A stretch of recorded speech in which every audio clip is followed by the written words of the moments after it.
41. Eu peço que você abra sua Bíblia comigo neste salmo.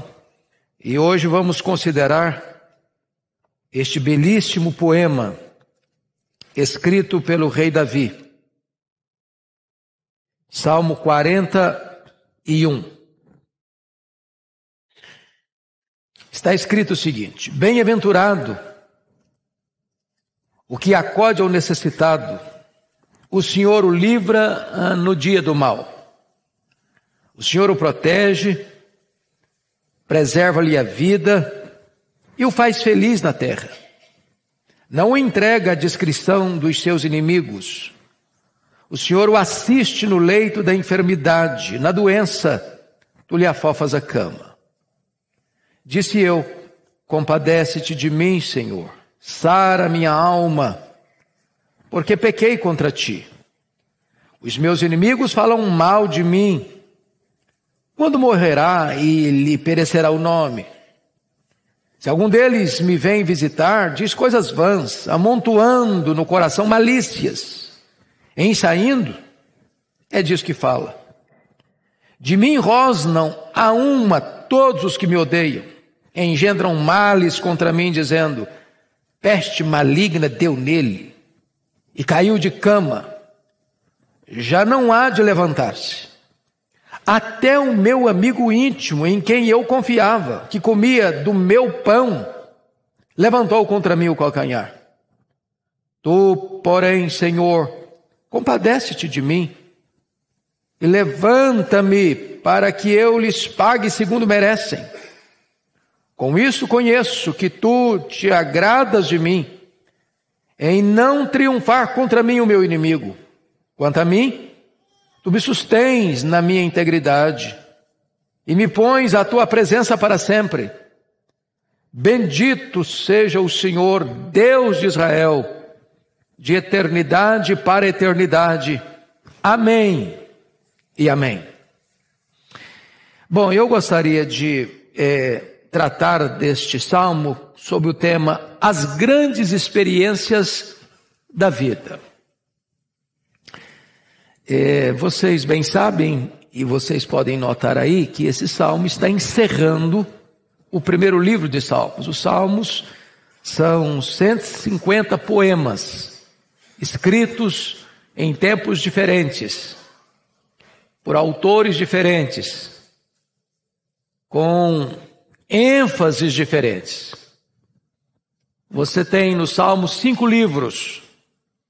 Este primeiro livro, que é o Salmo 1 ao 41, todo ele escrito por Davi.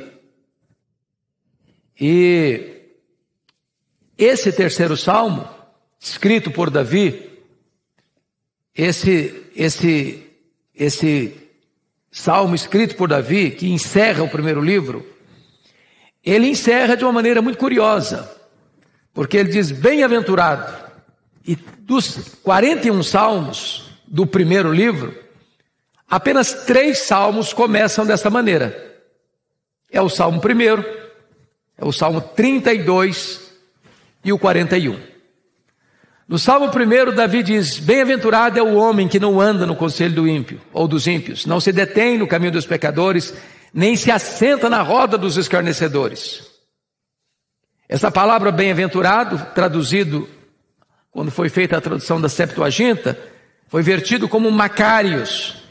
Macários é a mesma palavra que Jesus usou lá nas bem-aventuranças. Bem-aventurados humildes de espírito, bem-aventurados os que choram, bem-aventurados os mansos. E essa palavra Macários significa feliz, muito feliz, superlativamente feliz. E aqui Davi está nos ensinando que o homem que evita o caminho do mal, o homem que não participa dos conselhos, nem anda pelo caminho dos pecadores, nem se assenta na roda dos escarnecedores, é feliz, muito feliz. Em segundo lugar, no Salmo 32, ele diz que feliz é o homem a quem o Senhor não atribui iniquidade, cujos pecados são cobertos. Aquele que é perdoado é muito feliz, porque o pecado produz condenação, produz culpa, produz derrota, fracasso, opróbrio. E quando você é perdoado, saber que Deus não coloca na sua conta a sua dívida, mas ao contrário, quita a sua dívida, a ponto de você ser justificado, perdoado, você é feliz, você dorme em paz, você põe a cabeça no travesseiro e sabe que não há nenhuma condenação mais para aqueles que estão em Cristo Jesus. Isso é motivo de uma grande felicidade. Mas agora, neste salmo, pela terceira vez, Davi vai falar que bem-aventurado, muito feliz, é aquele que acode ao necessitado. O generoso é feliz. É por isso que o Senhor Jesus diz que mais bem-aventurado é dar do que receber. Quem tem essa experiência, quem tem esta prática, sabe disso. Que você é muito feliz quando você estende a mão para socorrer alguém. Você é muito feliz quando você ajuda alguém. Quando você acode, socorre o necessitado. Bom, este salmo não apenas encerra o primeiro livro dos salmos, mas esse salmo é também um salmo messiânico. Você sabe, você tem salmos de louvor, você tem salmos de penitência, você tem salmos imprecatórios, você tem salmos de lamento, e você tem salmos messiânicos. Quando é que um salmo pode ser chamado de messiânico? Quando o autor, ao escrever, não escreve apenas algo que tem a ver com ele, mas como um profeta, ele escreve apontando para uma realidade de Cristo. E se você notar comigo, no verso 9 desse texto, até o meu amigo íntimo, em quem eu confiava, que comia do meu pão, levantou contra mim o calcanhar. Davi está falando de uma realidade que ele vivenciou. E teve amigos aliados, como Aitofel, por exemplo, que num dado momento se volta contra ele, para o trair, para puxar o seu tapete. Porém, ao escrever essas palavras, Davi não estava pensando precisamente nele, ele era um profeta. Ele estava apontando para alguém maior do que ele, para aquele que seria chamado o filho de Davi, o Messias. E esse versículo 9, ele nos remete ao texto que Jesus se refere a Judas Iscariotes, que comia do seu pão e voltou contra ele seu calcanhar, que o traiu. Então, por isso, esse salmo também é um salmo messiânico. Ele está apontando para uma realidade que Cristo vai evocar em todos os evangelhos sinóticos. Mateus 26, 24, Marcos 14, 21, Lucas 22, 22 e João 13, 18. Todos esses evangelhos, ou todos esses evangelistas, citam este versículo, Salmo 41, 9, com referência à traição de Judas a Jesus Cristo. Bom, então, agora dito isso à guisa de introdução, vamos entrar na exposição do Salmo. Esse Salmo está dividido em 3 pontos essenciais. Primeiro, ele trata do crente generoso e do pobre necessitado, dos versos 1 a 3. Segundo, ele trata do crente enfermo e os inimigos impiedosos, versos 4 a 9. Terceiro, ele trata do crente suplicante e o Senhor misericordioso, dos versos 10 a 13. Então, esse é o esboço que nós vamos expor agora, desenvolver agora com vocês. Crente generoso, pobre necessitado, crente enfermo, inimigos impiedosos, crente suplicante e Senhor misericordioso. Então vamos ao primeiro ponto, o crente generoso e o pobre necessitado. Com a Bíblia aberta comigo aí, vamos lá. Primeira coisa que eu destaco é que a generosidade é fonte de sublime felicidade. Olha o versículo 1. Bem-aventurado o que acode ao necessitado. Enfatizo, repito, que a palavra bem-aventurada aí, na tradução que foi feita do Velho Testamento para o grego, a palavra que aparece lá é Macarios, a mesma palavra que Jesus usou para bem-aventurança. Feliz, muito feliz. A pergunta é: quem é o necessitado? O que é uma pessoa necessitada? A ideia aqui é de uma pessoa desamparada, uma pessoa que está passando dificuldade. Em outras palavras, é aquele que é pobre, de bens materiais, fraco em força, menosprezado em reputação, desanimado em espírito. Não é apenas uma pessoa que está precisando de comer, ou uma pessoa que está precisando de vestir na hora da chegada do inverno, mas é também o necessitado nas outras áreas da vida. Alguém que pode estar com muito dinheiro, mas está numa grande aflição.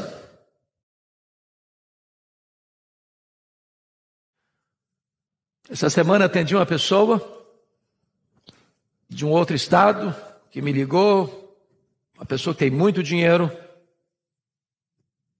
que tem muitos bens, mas vivendo um drama, já tentar suicídio algumas vezes, a vida perdeu o sabor, a vida se desfigurou diante dos seus olhos, ele não consegue encontrar mais razão para viver.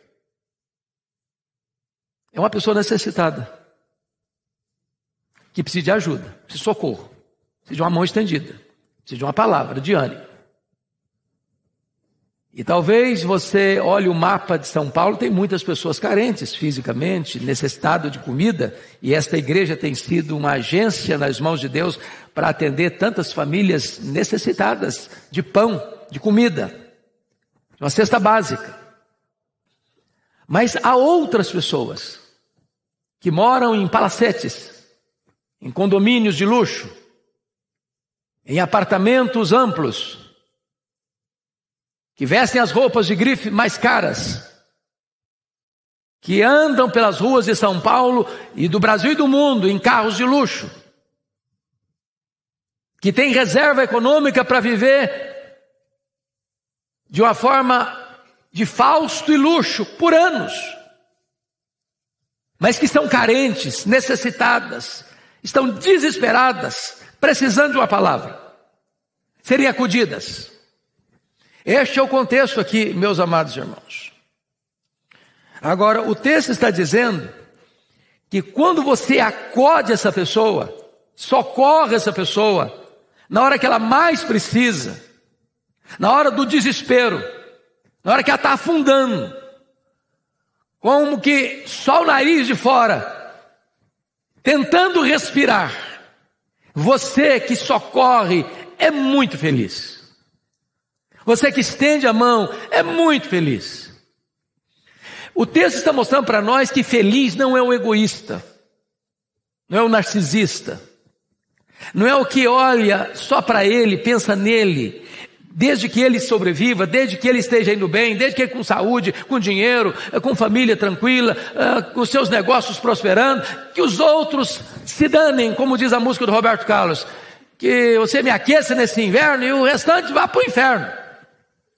Eu estou pensando em mim, no meu bem, na minha felicidade. Não, esse texto ensina para nós o altruísmo. O altruísmo. De você olhar para o outro. De você olhar pela janela e saber que tem gente à sua volta precisando de uma palavra, precisando de uma mão estendida, precisando de um socorro, precisando de uma ajuda, precisando de ser notado e assistido. Essa é a ideia do texto. Se você faz isso, isso é fonte de uma sublime felicidade. Notem o que Spurgeon disse sobre esse versículo. Como são tolos os que temem perder a riqueza, dando-a, e não temem perderem-se, mantendo-a. Aquele que guarda ouro pode ser um bom carcereiro, mas aquele que dispõe para socorrer o necessitado é um bom mordomo. O que a Bíblia diz? Alma generosa prosperará. Mas aquele que retém mais do que é justo, é pura perda, vaza pelos dedos. Quando você socorre o pobre, você está emprestando a Deus, que não fica com dívida com ninguém. Então aqui a primeira palavra para você. Você tem essa experiência? Não estou falando lá uma vez ou outra na vida, não. Você tem a experiência de ajudar alguém de uma maneira programática, constante. Quanto do seu orçamento mensal você reserva para ajudar alguém? Frequentemente. Ah, pastor, eu não sei nem quem que eu posso ajudar. Sabe sim. Sabe sim. Tem gente na sua família? Tem gente que trabalha na sua casa? Tem gente que você conhece? Então eu gostaria aqui de fazer um desafio a você. Você não é o que você escuta, você não é o que você promete, você não é o que você sente, você é o que você faz. Ensinar isso aqui e você ir para casa e contar tudo do mesmo jeito, não resolveu muita coisa. Hoje, quem sabe você aqui faça um teste, uma experiência. E vou lhe dizer uma coisa, ninguém é tão pobre que não possa dar e ninguém é tão rico que não possa receber. Assuma um compromisso diante de Deus. Eu falei, eu vou começar a ajudar uma pessoa. Eu vou começar a ser generoso. Eu vou começar a dar parte daquilo que eu recebo. Veja o resultado. Você vai ficar espantado. Porque Deus vai multiplicar a sua sementeira. Deus vai fazer você prosperar. Em todas as áreas. E você vai perceber que mais bem-aventurado é dar do que receber. Bom, mas vamos agora a uma outra verdade nesse texto. A generosidade não é apenas fonte de felicidade, a generosidade é fonte de ricas recompensas. E o texto vai elencar para nós 5 recompensas. Primeira, olha aí no versículo 1 ainda. O Senhor o livra no dia do mal. O que o texto está dizendo? Você é crente? Louvado seja Deus, você é crente. Você está aqui, você ama a Deus, você é um servo, uma serva de Deus. Mas Deus não blindou a sua vida. Você não está numa estufa. Você não está numa redoma de vidro. Você e eu enfrentamos também o dia mau. Não está escrito lá em Efésios 6? Acerca do dia mau? Depois de você vencer tudo, você permanecer firme, porque chega o dia mau. O que é o dia mau? Se você pensa numa luta, numa batalha espiritual, o dia mau é o dia em que parece que todas as forças adversárias, visíveis e invisíveis, humanas e espirituais, conspiram contra você. É aquele dia que parece que os céus estão de bronze. Você já acorda com o nó na garganta.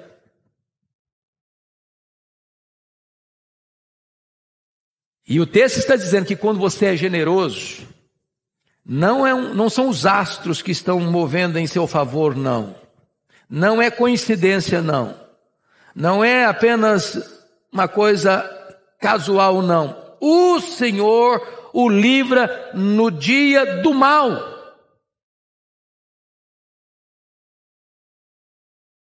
Há uma espécie de promessa particular e específica para o generoso. Você se lembra lá de Cornélio, quando a Bíblia diz que as esmolas que Cornélio fazia eram conhecidas diante de Deus? Não lembra que o Senhor Jesus Cristo diz que se você der um copo de água para alguém em nome de Cristo, você não fica sem receber galardão? Quando você socorre o necessitado, você não apenas abençoa a pessoa que recebe a sua ajuda, mas isso é contado diante de Deus. Não é que salvação é questão de mérito. Não tem mérito em salvação. A salvação é de graça. Mas Deus está olhando para você e dizer, fulano de tal é misericordioso, ele acode o necessitado, ele é generoso. Quando ele estiver passando por um dia mau, eu vou socorrê-lo. É promessa de Deus. Segundo, versículo 2. O Senhor o protege. Agora veja bem que é diferente do livramento do dia mau. O Senhor o protege agora de uma maneira genérica. Dia mau não é todo dia que acontece que é dia mau, não. Tem dia que você celebra, não é verdade? A vida é assim. Tem dia de festa, tem dia de celebração, tem dia de comemoração, tem dia de nascimento, tem dia de casamento. Mas tem dia de tempestade. Agora, na dinâmica da vida, na rotina da vida, você tem proteção divina. Isso é fruto e bênção da generosidade. Terceiro, olha aí, versículo 2 ainda. Preserva-lhe a vida e o faz feliz na terra. O que Deus está dizendo?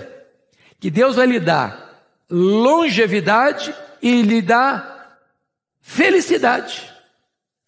Para mim, esse versículo é uma espécie de resumo das promessas do 5º mandamento. Qual a promessa do 5º mandamento quando você honra pai e mãe? Vida longa e vida feliz. Porque tem gente que tem vida longa, mas é um rosário de sofrimento. Então não é só preservar a vida, é preservar a vida com qualidade, é preservar a vida com felicidade.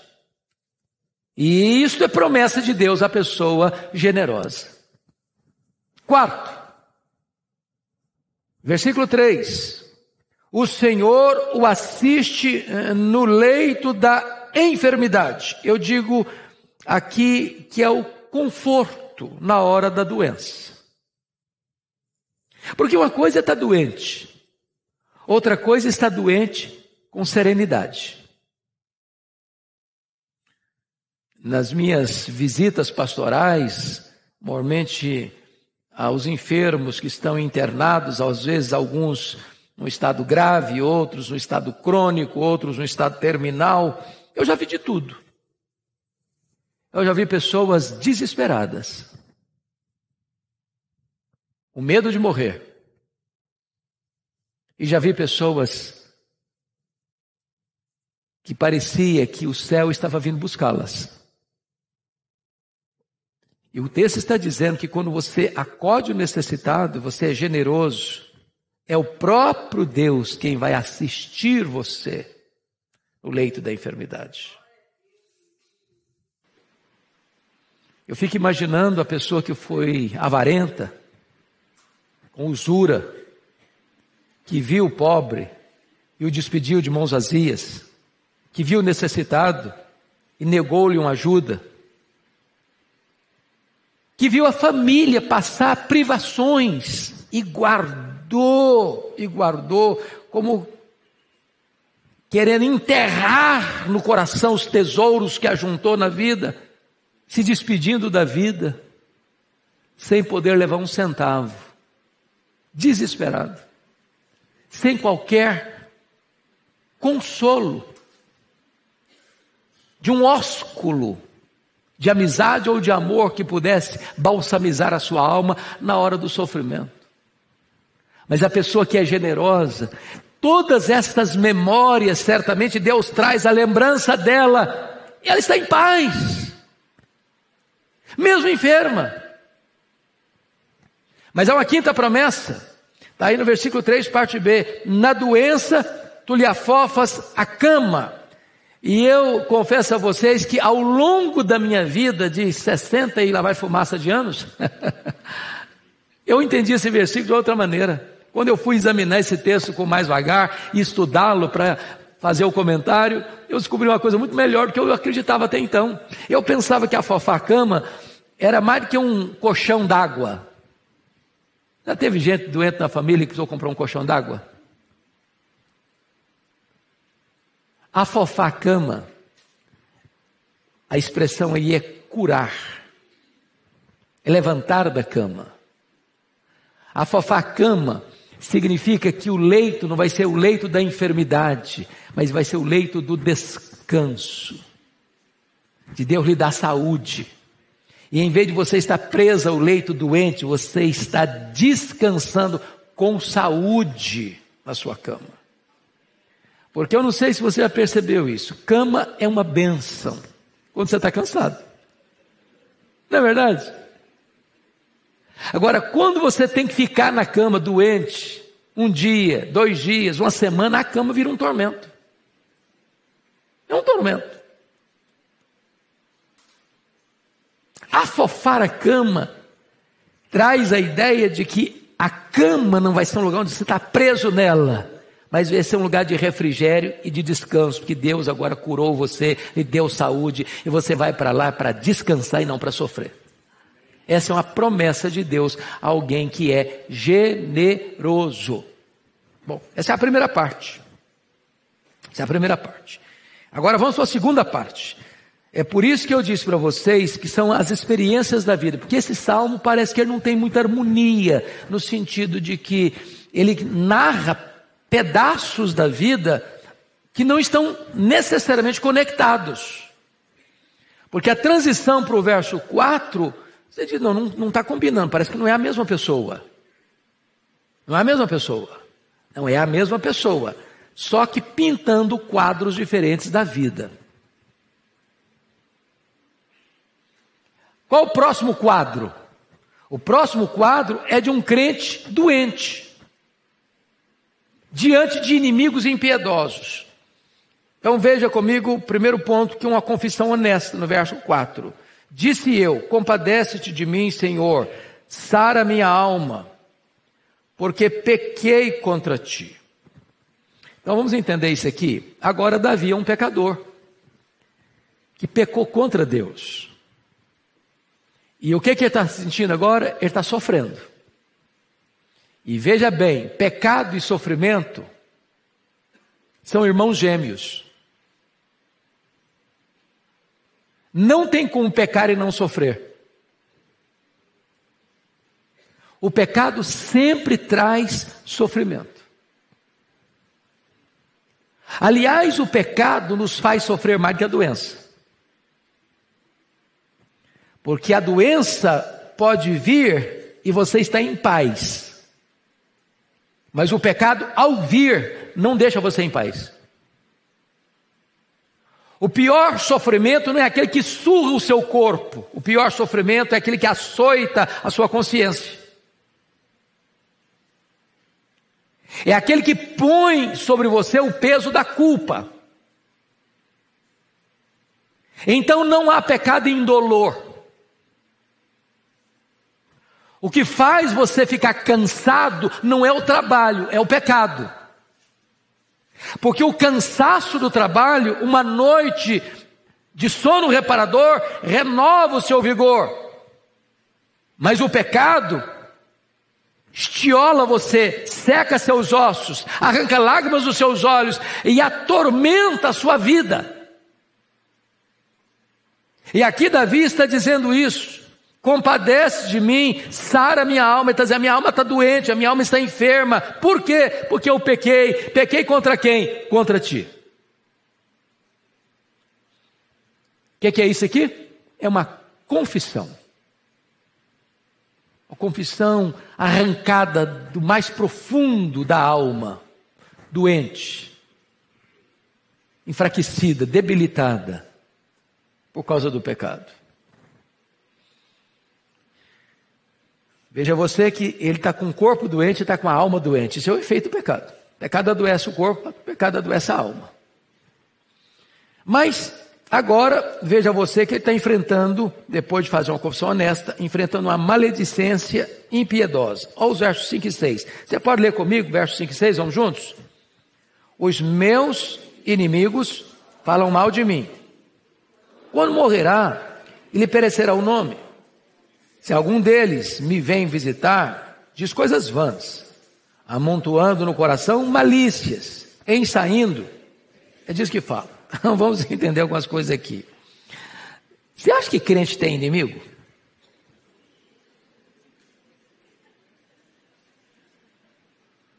Crente não deve fazer inimigo, mas crente tem inimigo.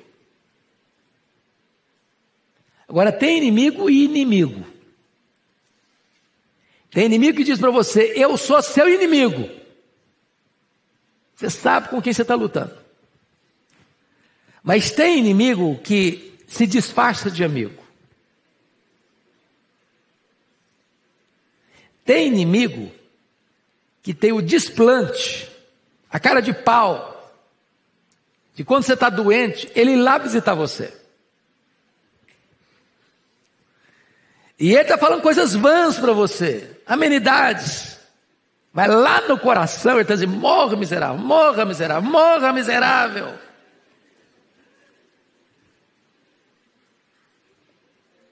Você já pensou num negócio desse? Eu espero que você não tenha gente desse jeito. Davi enfrentou essa gente. Há pessoas que estão torcendo pela sua morte. E a pergunta deles é esta: quando morrerá e lhe perecerá o nome? Porque eles não querem só que Davi morre, eles querem que todo o nome que Davi granjeou pelas suas conquistas, pelas suas batalhas, pela sua notoriedade como um rei e um conquistador, tudo isso vá para a sepultura com ele. E esses inimigos são maledicentes, olha aí, falam mal de mim. Ô gente, a maledicência é pior que a espada. Você sabe que o pior inimigo do mundo, cheio de veneno, é o inimigo que se esconde atrás da toca dos dentes. É a língua maledicente. Tiago disse que essa língua é pior que um fogo, que incendeia uma floresta, e é pior do que um veneno, que mata, letalmente, mata. E aqui Davi está enfrentando esse problema aí, de inimigos maledicentes, de uma maledicência impiedosa, que espalha boataria, e que pior, se disfarça de amigo, e vai lá visitar você, lá na sua casa, lá no hospital. Você está recebendo soro pingando nas veias, e o cara está lá, dando risadinha, igual de hiena.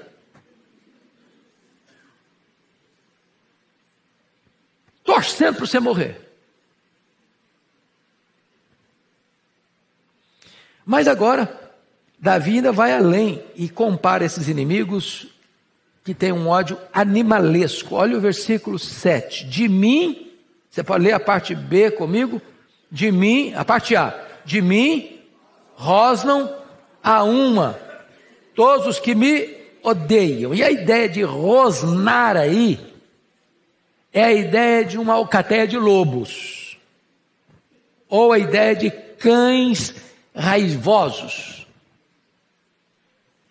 É aquele inimigo que arreganha os dentes.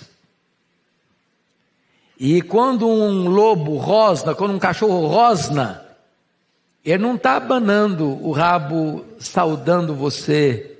Que bom que você chegou. Ele está o quê? Armando o bote para atacar você. O que Davi está dizendo é que esses inimigos são tão violentos quanto uma alcateia de lobos. São tão violentos como cães raivosos que estão rosnando para atacar você. É o que Davi sentia. Aliás, a história de Davi, talvez uma das coisas boas, alguém me pergunta assim: pastor, como é que você lê a Bíblia? Porque tem gente que, a história de leitura da Bíblia, assim, eu li a Bíblia tantas vezes. Se você me perguntar quantas vezes eu li a Bíblia, eu não sei responder para você. Não sei. Porque eu não tenho o hábito, não estou dizendo que é errado não, eu admiro quem faz isso, aplaudo quem faz isso. Começa a leitura de Gênesis, vai Apocalipse, começa em Gênesis, Apocalipse, Gênesis, Apocalipse, Gênesis, Apocalipse, li tantas vezes, maravilha. A minha experiência é outra. Eu gosto de morar num livro da Bíblia. Sabe o que é morar num livro da Bíblia?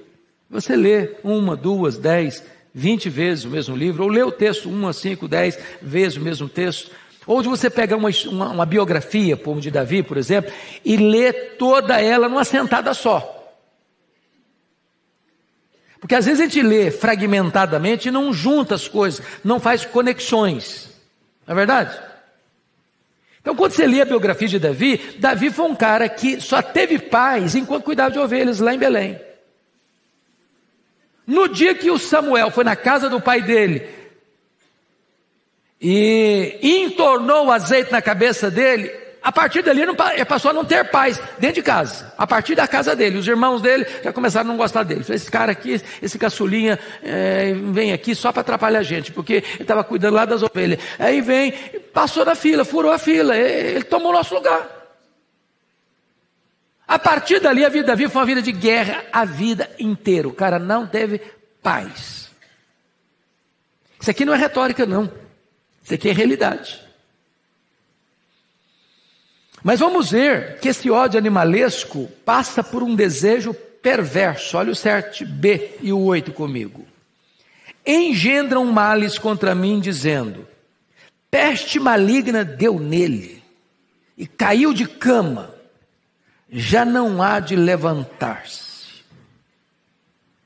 Meus irmãos, vejam vocês no verso 7b, engendram males contra mim. O que é engendrar males? O que é a ideia de engendrar? Maquinar, urdir, tramar, parar e fazer uma reunião de inimigos, que são cães que rosnam, para dizer o que nós podemos fazer para prejudicar, para destruir, para matar, para botar esse cara numa enrascada. É só você começar a dar uma lida, por exemplo, na saga das fugas de Davi do seu sogro. O rei Saul fazia reuniões e mais reuniões com o seu exército. Como nós vamos matar Davi? Ele escapou dessa? Vamos pensar numa outra estratégia. Vamos armar uma nova armadilha. Vamos criar uma nova situação para pegá-lo, para matá-lo, para destruí-lo. Você já imaginou o que é um cara viver a vida assim? Ele está vivendo esse drama. E agora veja você no verso 8. Davi ficou doente. E aí eles estão apostando numa doença gravíssima. Estão querendo que a doença seja mais grave do que de fato é. Dizendo assim, peste maligna deu nele. Peste maligna, via de regra, era uma expressão de lepra. Ou seja, uma doença incurável. Ele está doente, a doença dele é grave, a doença dele é incurável, e eles estão apostando nisso, já não há de levantar-se, ou seja, dessa vez, ele não escapa, dessa doença, ele não se cura, ele vai morrer mesmo. E eles estão festejando, aplaudindo, vai morrer, agora dessa ele não sai. É o desejo perverso. Em outras palavras, eles estão entoando antecipadamente cantilenas fúnebres. Você conhece gente assim? Que já aposta na derrota do outro? Só que Deus é tão maravilhoso que Deus costuma virar a mesa, viu? Deus costuma mudar o placar do jogo. Eu me lembro dentro da saga política paulistana, em tempos idos, de um candidato que resolveu sentar-se na cadeira nas vésperas da eleição, achando que a vitória dele já estava assegurada. E no dia da eleição, quando abriram as urnas, quem ganhou foi o outro. É possível que alguém acredite que o outro vai ser derrotado e ele vai vencer. E é possível que Deus mude o jogo. Que Deus altere a situação. E Deus curou Davi. Deus levantou Davi. E Davi sarou. E os seus inimigos ficaram completamente derrotados ao destilar um veneno contra Davi. Mas aí vem o último ponto desse ponto aqui, a traição ingrata do verso 9. Você pode ler o verso 9 comigo? Vamos lá? Até o meu amigo íntimo, em quem eu confiava, que comia do meu pão, levantou contra mim calcanhar. O texto não diz a quem Davi estava se referindo. Podia ser seu filho, Absalão. Podia ser o próprio sogro dele, o Saul, a quem ele ia lá tocar harpa na sala do rei. E Davi pode ter tido muitos defeitos, mas esse ele não teve. Ele nunca se insurgiu contra o sogro para matá-lo, tendo a oportunidade de fazê-lo. Pode ser Aitofel, seu conselheiro, que se aliou a Absalão na conspiração, depois cometeu suicídio. O certo é que Davi está dizendo que, num dado momento da vida, a gente pode também experimentar esse sabor amargo de um companheiro de jornada, no meio do caminho, virar as costas para a gente. Porém, Davi estava aqui profeticamente apontando para um fato maior. Do próprio filho de Davi, o Messias, Jesus de Nazaré, nosso glorioso Redentor, que chama 12 homens para serem apóstolos. E dentre esses 12 homens, um deles exerceu um cargo de confiança, tesoureiro do grupo, Judas Iscariotes.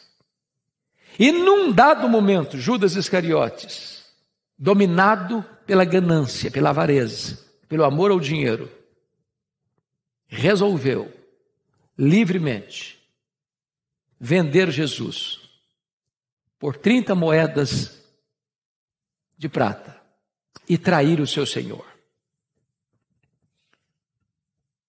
E na verdade,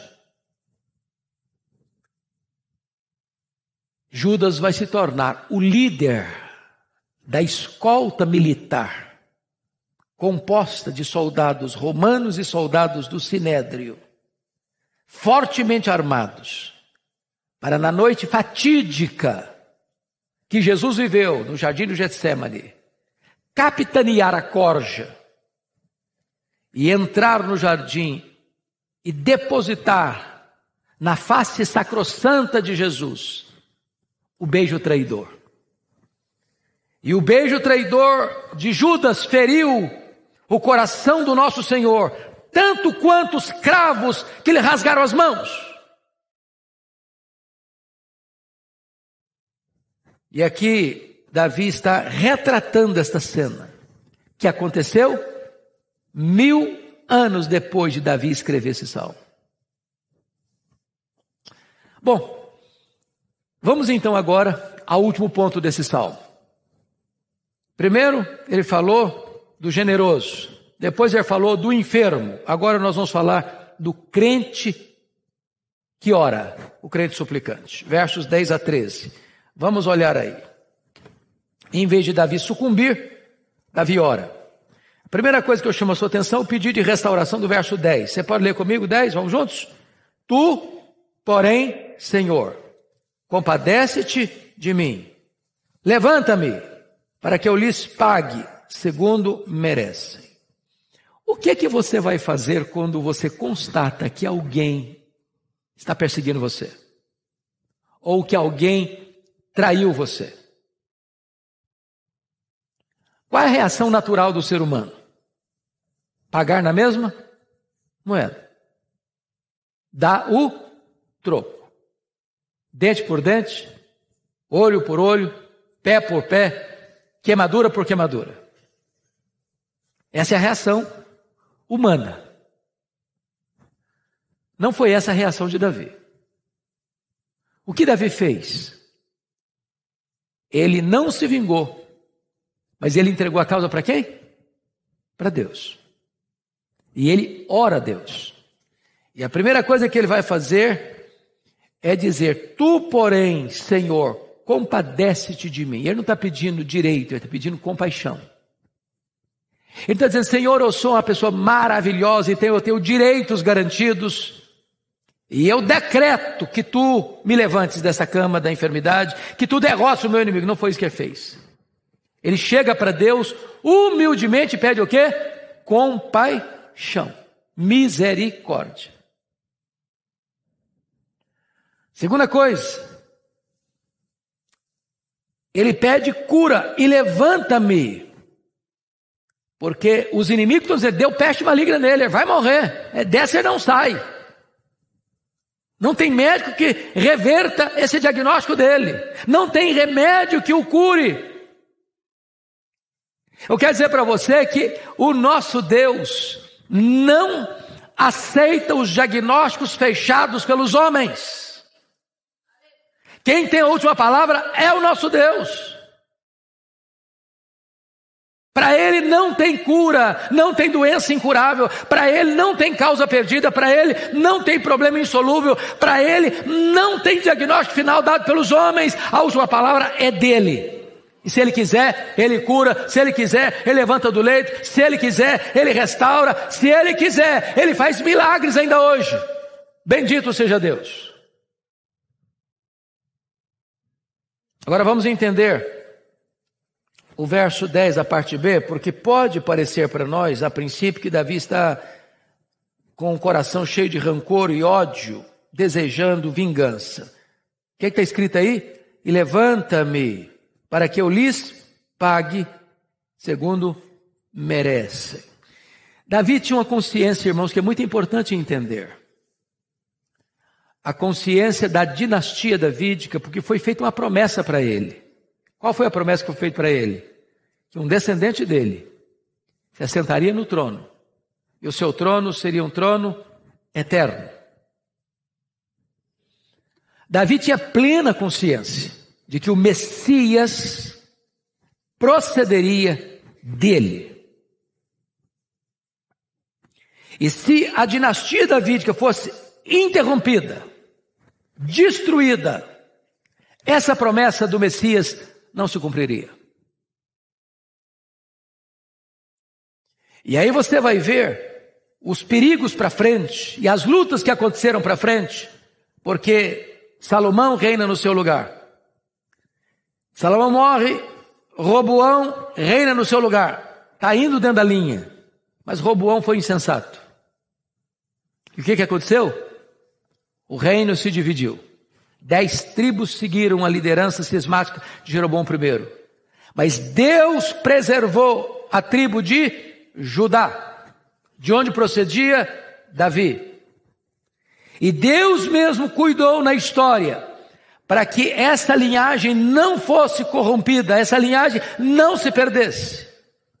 Até que, na plenitude dos tempos, na casa do pão, Belém, onde nasceu Davi, 1000 anos depois, nasceu Jesus de Nazaré. E a promessa se cumpriu. Davi está aqui não querendo vingança pessoal. O que Davi está aqui pedindo é que a dinastia não fosse interrompida, para que os inimigos não frustrassem o propósito soberano de Deus. E Deus é fiel para cumprir a sua promessa, e os inimigos foram derrotados, e a dinastia davídica prosseguiu. Segunda coisa, tributo de gratidão no versículo 11. Com isso conheço, que tu te agradas de mim, em não triunfar contra mim o meu inimigo. Davi tinha plena consciência de duas coisas. Primeiro, que Deus perdoou o seu pecado. Segundo, que Deus o curou da sua enfermidade. Terceiro, que Deus cumpriu o seu plano de, através dele, suscitar o Messias, o nosso Salvador. E ele está aqui dando graças a Deus por isso. Com isto conheço que tu te agradas de mim. E eu quero dizer para você que também o Senhor Deus se agrada de você. Porque você está em Cristo. Você está em Cristo. Deus se agrada de você. Deus fez você assentar com Cristo nas regiões celestes, acima de todo o principado e potestade. Então, quando Deus olha para você, Ele vê a justiça de Cristo em você e Ele se agrada de você, apesar de você e eu sermos quem nós somos, pecadores. Bendito seja Deus por isso. Terceiro, penúltimo lugar, anelo por comunhão, versículo 12. Leia o 12 comigo. Quanto a mim, vamos juntos? Quanto a mim, tu me sustens na minha integridade e me pões à tua presença para sempre. Oh, amados irmãos, Deus perdoa, Deus restaura, Deus cura, Deus dá vitória, Deus preserva o coração íntegro e Deus dá a nós o maior de todos os privilégios, desfrutar da sua presença. A maior bênção na vida de um ser humano é andar na presença de Deus. Bens, saúde, prestígio, são coisas boas, magníficas, preciosíssimas. Mas a maior bênção é a comunhão com Deus. É a presença de Deus. Foi por isso que quando Deus disse para Moisés, lá em Cades Barneia, olha, vocês vão ter a minha promessa. Eu vou dar para vocês a terra prometida. Eu vou levar vocês lá. Vou escalar um anjo para acompanhar vocês até lá. Vocês vão conquistar a terra. A promessa está de pé. Mas eu não vou com vocês. E Moisés disse para o Senhor, Deus, se tu não fores conosco, não nos faça subir. Porque a maior necessidade nossa não é da terra prometida. Um anjo é tão importante, mas a maior necessidade nossa não é de um anjo. A maior necessidade nossa é da tua presença conosco. É a presença de Deus. Irmão, se Deus está presente, temos tudo. Ele é o nosso prazer, Ele é o nosso deleite. Ele é a nossa herança, Ele é a nossa alegria, Ele é a nossa paz, Ele é a nossa justiça. Ele é a razão da nossa vida. Finalmente, este versículo final, versículo 13, ele é uma doxologia, e eu chamo sua atenção para esse ponto. Nós temos, disse a vocês, 5 livros no livro de Salmos. O primeiro livro, 1 ao 41. O segundo livro, 42 ao 72. Terceiro livro, 73 ao 89. Quarto livro, 90 a 106. Quinto livro, 107 a 150. Se você olhar carinhosamente, verá que todos esses livros encerram com uma doxologia.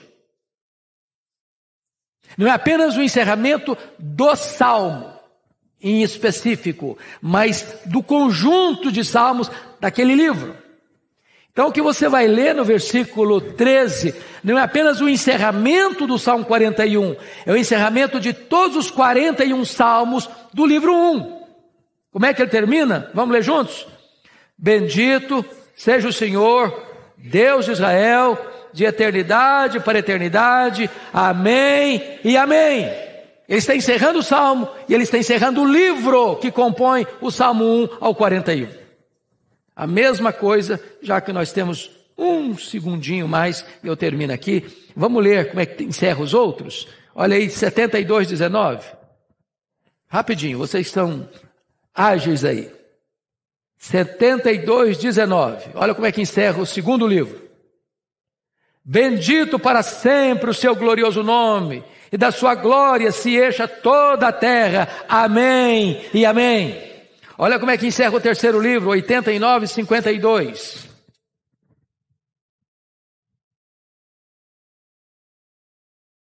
Bendito seja o Senhor para sempre. Amém e amém. Olha como é que encerra o quarto livro, 106, 48. Bendito seja o Senhor Deus de Israel, de eternidade a eternidade. E todo o povo diga amém, aleluia. Vamos ver como é que encerra o último livro, 150, versículo 6. 150, versículo 6. Vamos ler todos juntos agora?